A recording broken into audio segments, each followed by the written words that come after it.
Irmãos, vamos abrir a nossa Bíblia aí, eu vou ler apenas um versículo que está lá no livro de Gênesis, no capítulo 37 e o versículo 19.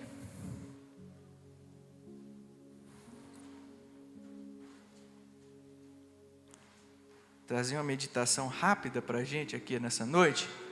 Tenho certeza que Deus vai falar com você assim como tem falado comigo. Todos acharam?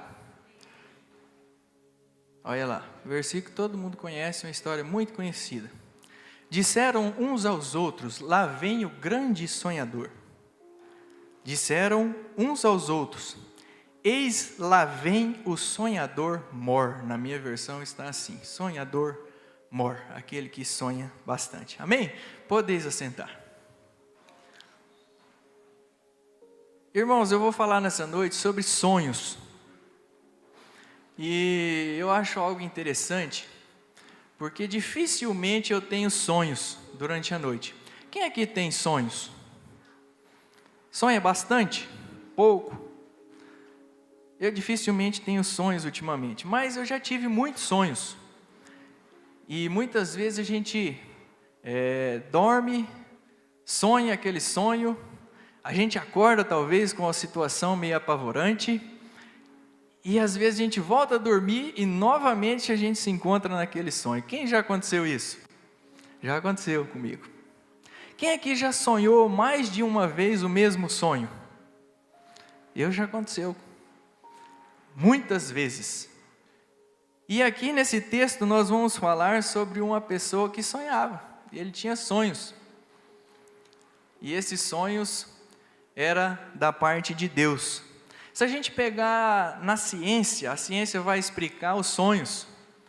Os sonhos normalmente acontecem depois de um período que a gente já descansou. Normalmente nas primeiras horas que a gente está dormindo, a gente não tem sonhos. Mas depois que a gente descansa, a gente consegue ter uma atividade cerebral maior. E por isso a gente sonha, tem esses sonhos. Cientificamente,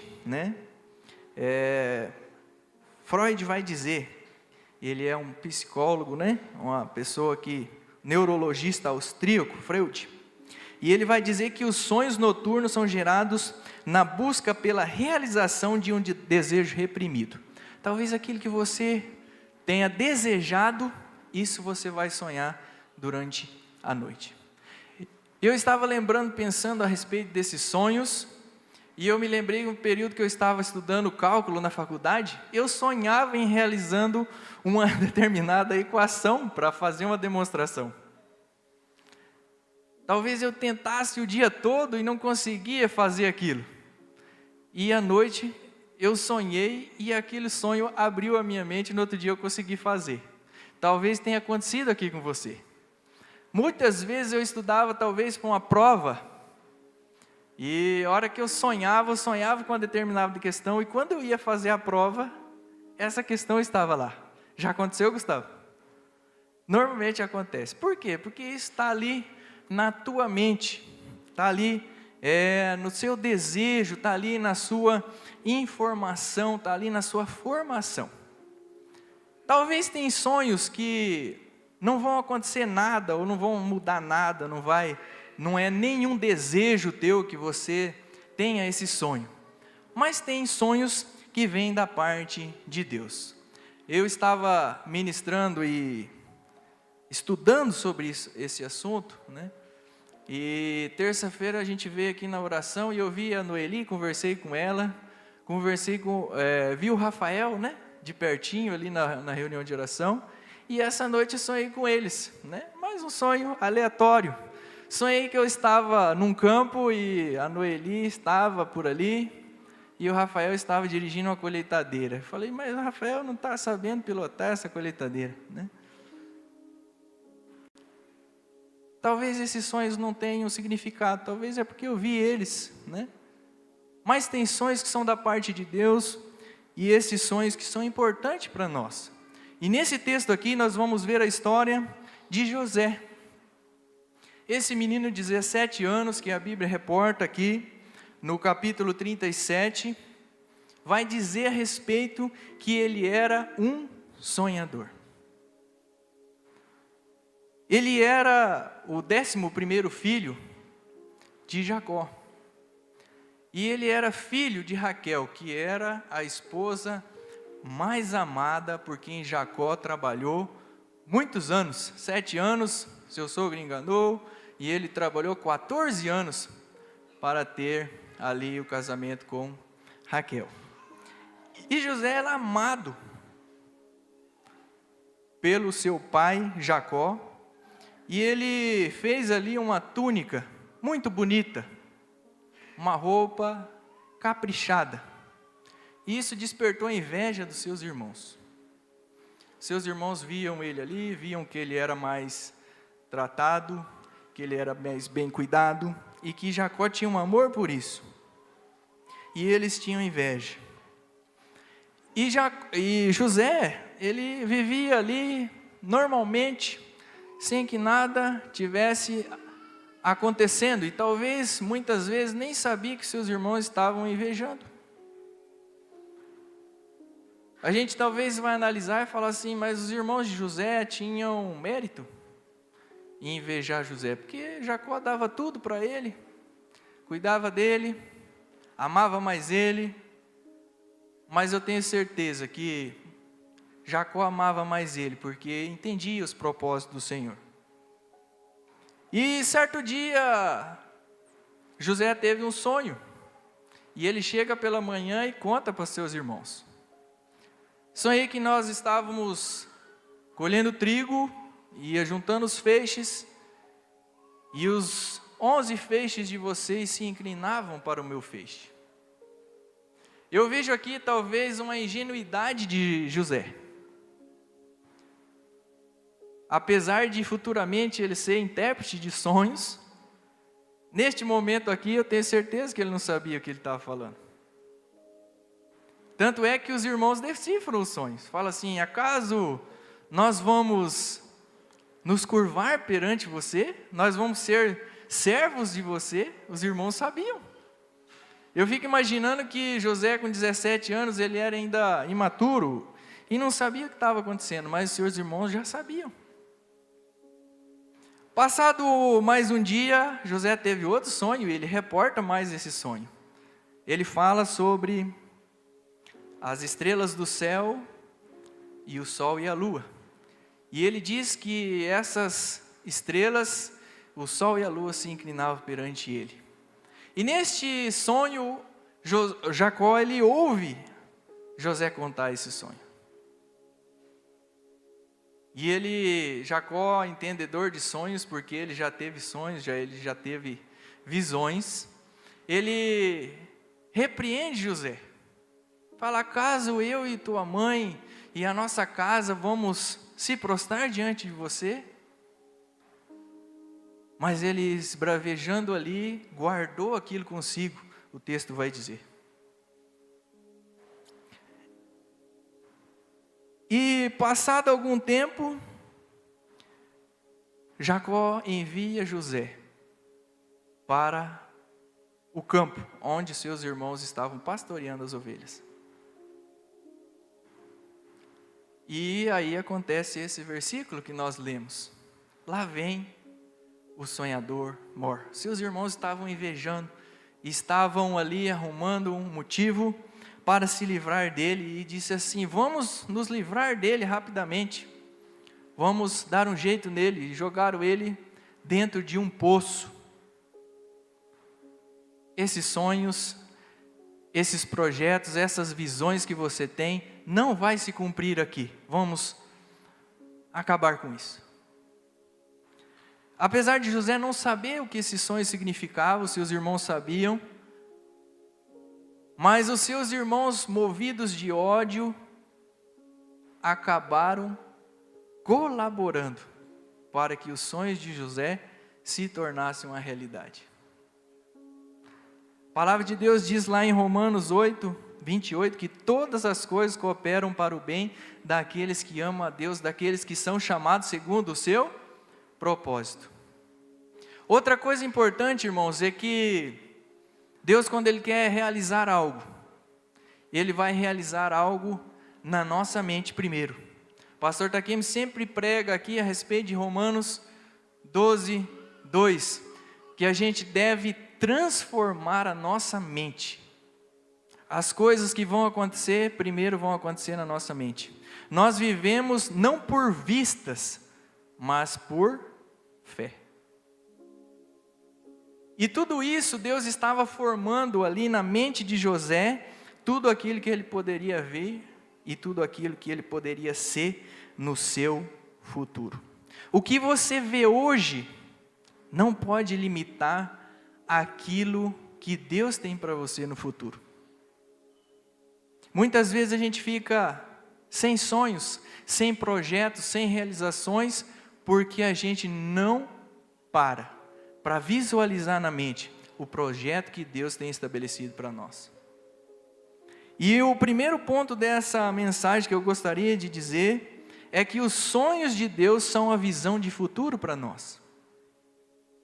Se você não tem sonhos de Deus na sua vida, você não tem uma visão de futuro. Se você vive só o presente, você não estabelece uma conexão com o seu futuro. Então nós precisamos ter isso em mente. Não limite o seu futuro por aquilo que você está vendo hoje. José era apenas um menino, 17 anos, e ele estava por ali, mas Deus tinha projetado algo grande para ele, e estava inserindo isso na sua mente e no seu coração. Talvez, irmãos, você não consiga ver hoje ainda, mas na sua mente, pela visão da fé, você pode ver aquilo que Deus tem preparado para você. Os sonhos de Deus para você estão aí, basta você visualizar através da fé. Amém? Segundo ponto que eu vejo aqui, que José nos ensina, é como esses sonhos são concretizados e como esses sonhos são realizados. Vai depender de nós. Vai depender de você, vai depender da postura em que você vai receber isso de Deus. A gente pode averiguar a vida de José, e José tinha umas coisas fundamentais, e uma delas eu vou descrever aqui agora, que é integridade. José, mesmo tendo 17 anos, ele era gerente dos seus irmãos. Sabe por quê? Porque a palavra vai dizer que ele contava e reportava a Jacó tudo aquilo que seus irmãos faziam de errado. Ele tinha visão de administração, de entender aquilo que os irmãos estavam fazendo não era correto. Com certeza o seu pai o instruíra para isso, e ele entendia disso. E no final do dia ele chegava e dizia assim: olha, meu pai, o Rubem não procedeu bem. Ele estava tocando as ovelhas e levou num lugar que não tinha quase nada de pasto e distante da água. Aquilo que as ovelhas comeram ali, até elas caminhar na água, perdeu tudo. E os irmãos não gostavam disso. Mas ele tinha integridade, ele não passava a mão, ele não dizia algo que não fosse a realidade.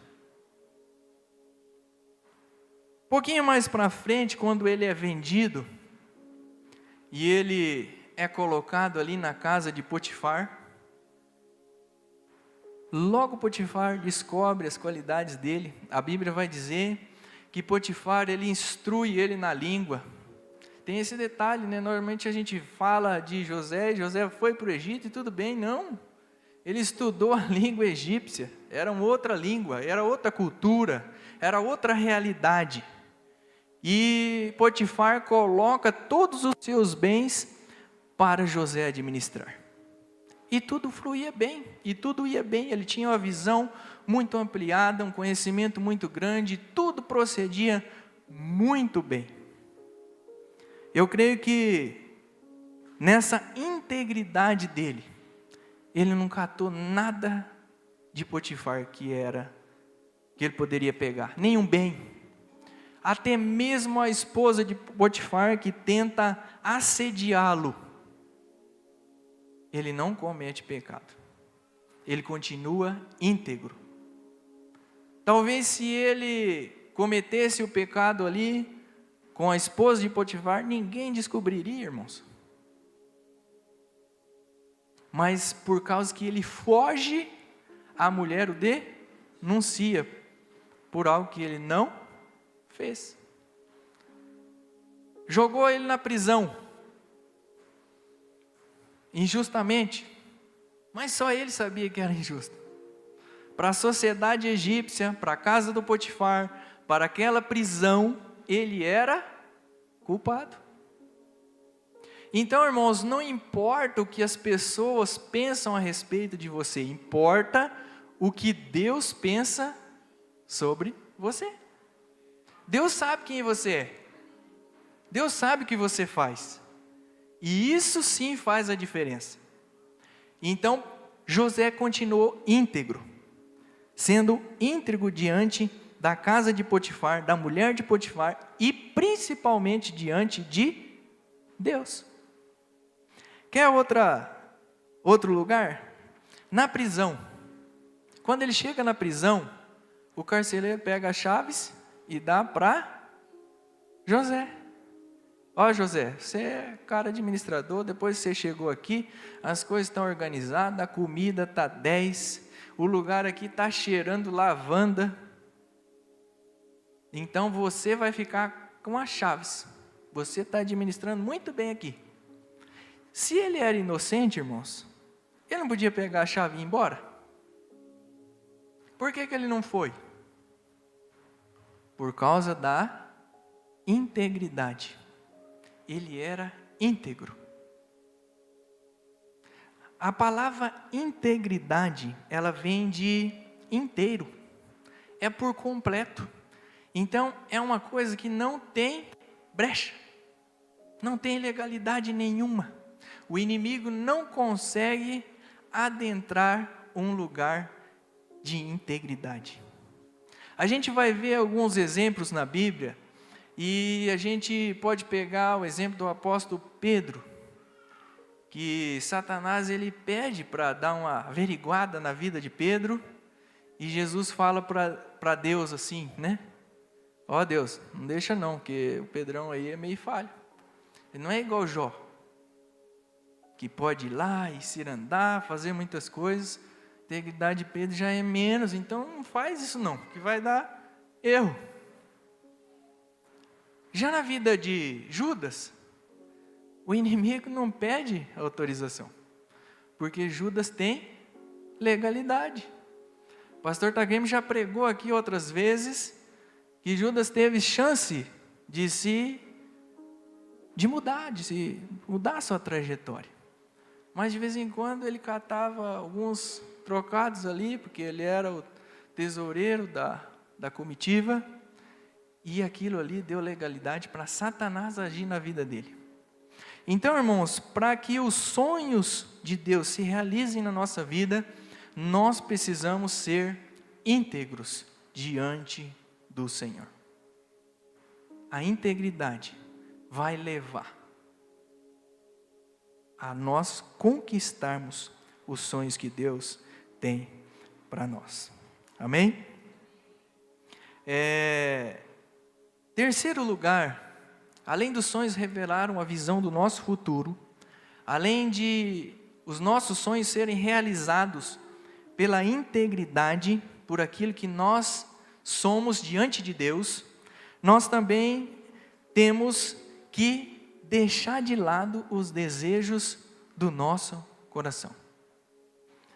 Quando José é vendido, jogado ali no poço, eu tenho quase certeza que ele irou ali com seus irmãos. Ele era jovem, 17 anos, e ele talvez não entendendo, ele diz assim, mas que coisa é essa que estão fazendo comigo? Com certeza ele irou, mas ele não deixou isso progredir, crescer no seu coração. Com certeza quando ele foi levado escravo ali, os senhores o instigaram, o prenderam, talvez o bateram, e ele não guardou rancor. Potifar compra ele na feira dos escravos, né? E leva ele para sua casa para ser escravo, para ser um servo. E a Bíblia não tem nenhuma parte que vai dizer que José se irou contra o seu senhor. Mas ele sabia quem ele era em Deus e ele sempre realizava as coisas corretas. Na prisão, ele tinha motivo para ser revoltado? Tinha. Para fazer rebelião? Ele era inocente. Mas ele não deixou isso apoderar do seu coração. E lá na prisão, quando chega lá o copeiro e o padeiro, e eles sonham aqueles 2 sonhos, e eles falam assim: ô José, nós estamos aqui agoniados, temos sonhado e não há quem decifre esse nosso sonho. Ele: conte para mim. E eles contaram o sonho, ele deu a interpretação, e aquilo aconteceu. E a palavra de José para o copeiro foi: lembre-se de mim. Eu estou aqui, eu sou inocente. Isso vai acontecer na sua vida. O copeiro lembrou? Você lembrou? Ninguém lembrou. José ficou mais 2 anos. 2 anos ali na prisão, sendo que ele era inocente. Passou-se os 2 anos, Faraó tem aqueles sonhos das vacas gordas, das vacas magras, das espigas cheias, das espigas falhadas. Né? Eu imagino só o sabugo, né, Oswaldo? Só o sabugo. Só o tiguera. Bem fraquinho. E as vacas magras comem as gordas, e as espigas magras comem as espigas cheias. E é um sonho enviado por Deus ao líder daquele povo, que era a potência mundial da época. E aquele homem fica totalmente fora de si, perturbado, porque nada supria. Mandou chamar os sábios, mandou chamar os líderes, mandou chamar os seus servos, os seus soldados, aqueles preparados, os estudiosos, os religiosos, e ninguém conseguiu dar uma revelar aquele sonho de maneira que o coração de Faraó ficasse em paz. Nessa hora, o copeiro lembrou. José podia falar assim: agora você se vira aí, né? Falei para você lembrar de mim, mas 2 anos eu fiquei aqui. Não, ele teve o coração aberto. Preparou-se e apresentou-se diante de Faraó.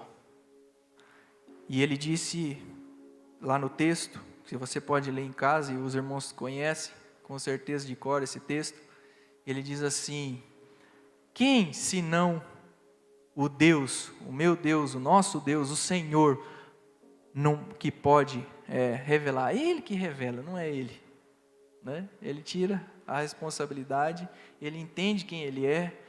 Então esse José não é mais o José de 17 anos, que não sabia o sonho que contava os irmãos, mas esse José já é um José que cresceu, que fez discipulado, que venceu as batalhas, né? Que venceu a prisão, que venceu o tempo de escravidão. 13 anos se passaram nesse período. E ele agora, com 30 anos, ele fala assim: não, é Deus que vai dar a decifração desse sonho, né? E ele conta, e Faraó fala assim: puxa vida, isso aí é a realidade. 7 vacas, 7 anos, 7 espigas, 7 anos. 7 vacas gordas, tempo de fartura. 7 espigas cheias, tempo de fartura. 7 espigas magras, tempo de escassez. Pega, Faraó, um homem, para administrar isso daí, vai recolher a 5ª parte nesses 7 anos de fartura, e vamos lá armazenar para suprir o tempo de escassez. Isso aí foi o administrador José.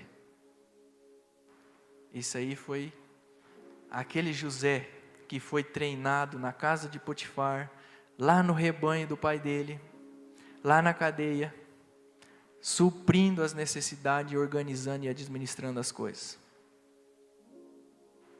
E justamente quando ele fala essa palavra, Faraó fala assim: não havemos de achar outro homem, senão esse, que repousa o Espírito de Deus sobre a vida dele. Irmãos, quando Deus quer realizar o projeto dele na sua vida, Ele dá pesadelo para grandes líderes, para inquietar eles, para chamar vocês para a posição correta. Faraó ficou sem sono, não conseguiu dormir, para cumprir o projeto de José na vida dele. E mais para frente, irmãos, quando passa aí os 7 anos de fartura e mais um ano de escassez, aparecem os irmãos de José lá para comprar comida. E é interessante demais porque o José agora está com 38 anos. 38 anos. 21 anos se passaram desde que os irmãos o jogaram no poço. 21 anos é tempo, irmãos? É um pouquinho, né? E chega aqueles 10 irmãos de José ali diante dele. E José fala assim: de onde vocês são? Ah, nós somos lá de Hebrom. É? Vocês são em 10? Não, nós somos em 11. Ficou o mais novo em casa. Na verdade nós éramos em 12, mas um morreu. E diante desse diálogo, os irmãos não reconhecem José, mas José os reconhece. Sabe por quê? Porque os irmãos de José não têm sonhos. Eles continuam os mesmos invejosos que atiraram José dentro da cova. Continuam as mesmas pessoas, mas José cresceu. José venceu desafios, José venceu batalhas, e eles não, eles ficaram estagnados.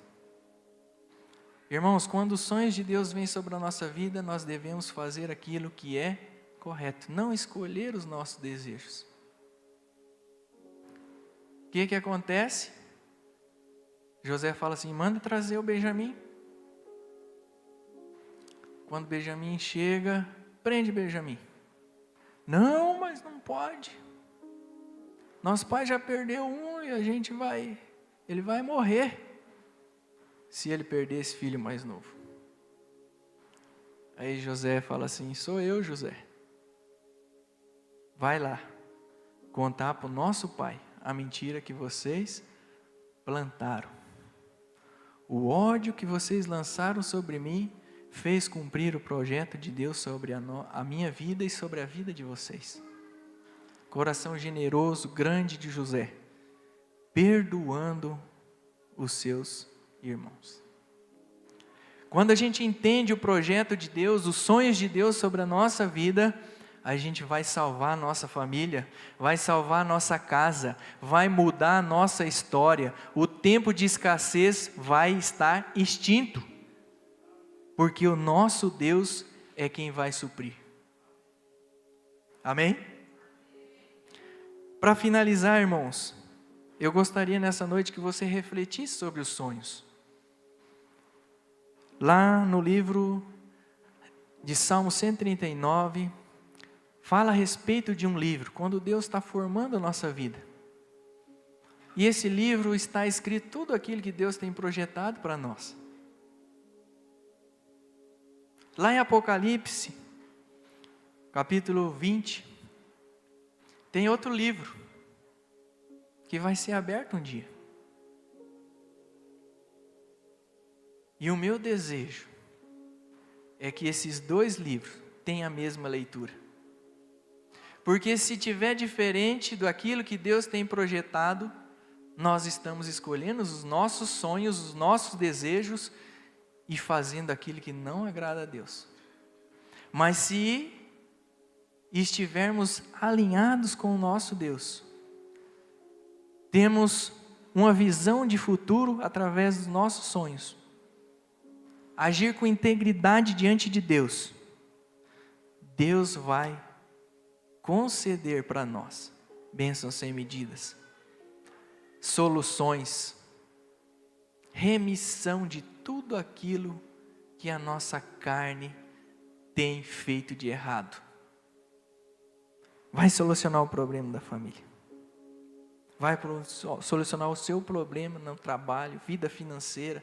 E diversas vezes que você precisar, o nosso Deus vai estar ali te apoiando. E então, irmãos, nessa noite, eu quero dizer para você que a decisão é minha, é sua. Qual é o sonho que nós vamos escolher? O nosso desejo carnal, humano, ou aqueles sonhos que Deus tem sonhado para você? Domingo eu estava aqui no culto e o pastor pediu para cantar o cântico, né? E eu já estava com essa palavra na mente. Os sonhos de Deus são maiores que os meus, né? Então a gente cantou essa música aqui. Que verdadeiramente nossos sonhos sejam os sonhos de Deus para nós. Então a decisão está na sua e na minha mão. Qual que é a decisão? Você vai querer o seu sonho ou você vai querer o projeto que Deus tem estabelecido para você? Visão de futuro. Uma morada nos céus. Guardado, protegido pelo Senhor. Não queira viver uma vida oposta àquela que o Senhor tem preparado para você nesta noite. Amém? Vamos colocar de pé e vamos declarar em oração ao nosso Deus que nós queremos o projeto de Deus sobre a nossa vida. Eu estava pensando que em todas as áreas da nossa vida, os sonhos é que movem nós a conquistar alguma coisa. E eu estava lembrando que quando eu era criança ainda, né, no sítio, talvez sem provisões necessárias, nunca me faltou nada, amém, glória a Deus, né? Mas a gente tem uma memória e uma mentalidade menor, né? Talvez a gente era o Josézinho, de 17 anos. E eu não imaginava, talvez, ter uma família, ser casado. Será que eu vou ter uma casa? Eram dúvidas que pairavam sobre o nosso coração. E conforme a gente vai crescendo, a gente vai caminhando, a gente vai sonhando, os projetos de Deus vão acontecendo. E as coisas vão vindo. E a mente da gente vai trabalhando para isso acontecer. Quando foi o tempo certo, né? Eu estudei. Arrumei a namorada, né? Era feinho, continua ainda um pouco, né? Mas a gente venceu. Casamos. Conquistamos uma casa, né? Bens materiais, financeiros. Hoje a gente vê que a gente sonha os sonhos das nossas filhas. Talvez você ainda que não tem filho, está sonhando em ter um filho. Talvez você que não tem uma casa, está sonhando em ter uma casa. Talvez você que não tem um carro, está sonhando em ter um carro. Se você sonhar, se você colocar esses projetos na sua mente, diante de Deus, Deus vai trazer a realidade dessas coisas. Porque nós não vivemos por aquilo que nós vemos, nós vivemos por aquilo que a nossa fé nos deixa ver. Então, irmãos, visualize. 2023 está terminando. 2024 está vindo aí. Coloque seus sonhos, os projetos de Deus na sua mente, traga à existência aquilo que você ainda não vê. José, quando ele contou aqueles sonhos, ele não estava vendo, mas os irmãos dele já viram e fizeram com que os sonhos dele se concretizassem, porque todas as coisas cooperam para o bem daqueles que amam a Deus.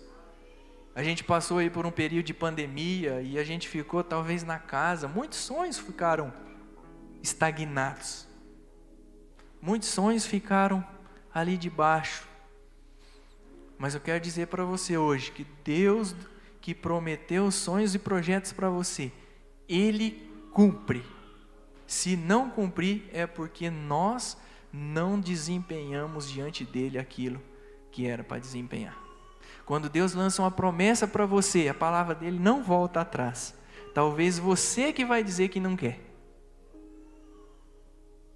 Tem gente que fala, eu tenho uma promessa, estou esperando a promessa. Não fique esperando não, vai caminhando em direção a ela. Porque Deus vai realizar essa promessa na sua vida. Amém?